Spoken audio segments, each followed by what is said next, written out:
Monsieur le ministre de l'économie, cette petite boîte de Doliprane, la plus demandée du pays, est en passe de basculer sous pavillon nord-américain à cause de vous. Emmanuel Macron a annoncé relocaliser le médicament. Apparemment, il aura confondu le Calvados et la Californie. Car Sanofi vend sa filiale Opella, et non pas Orpella, comme quoi les clauses Molière, il faut se les appliquer avant d'en parler aux autres. 1700 salariés en France, vendus au fonds Clayton, Dubilier & Rice. Les marchés sont contents, puisque l'action Sanofi est passée de 85 € cet été à 102 € au moment où nous parlons. Oui, Sanofi, que vous avez arrosé de plus de 1 milliard d'aides publiques alors qu'elle ferme des laboratoires. Sanofi, qui a choisi l'acheteur exclusivement en fonction du cours boursier et, bien sûr, un chèque de 200 millions d'euros pour la directrice, Madame von Ongeval, sans aucune préoccupation ni pour les emplois, ni pour les qualifications, ni pour la souveraineté sanitaire de notre pays.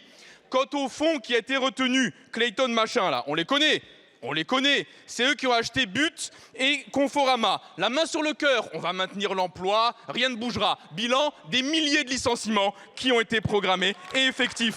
Ces gens sont donc des menteurs professionnels. Ce sont des menteurs professionnels, leurs engagements ne valent rien. Pourtant, M. Ferracci, ministre de l'Industrie, vient nous dire que Clayton est un fonds, je cite, sérieux, qui présente des perspectives positives. Êtes-vous des ministres de la République ou êtes-vous le service après-vente de la Bourse de New York? On se demande en vous entendant. Nous exigeons donc la nationalisation du groupe Sanofi. Il faut cesser de gaver des actionnaires qui trahissent l'intérêt national. Reprenons le contrôle.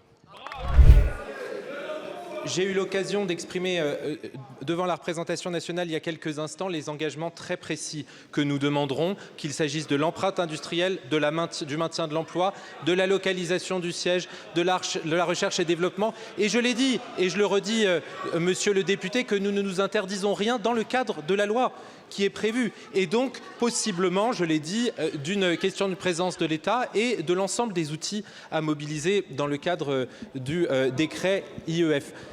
Merci Madame la Présidente. Évidemment, vous avez mis 7 ans pour comprendre qu'on n'avait pas la même vision. La vôtre, on la connaît. Elle a donné Alstom, STX, Alcatel, Aéroport de Toulouse, etc., etc.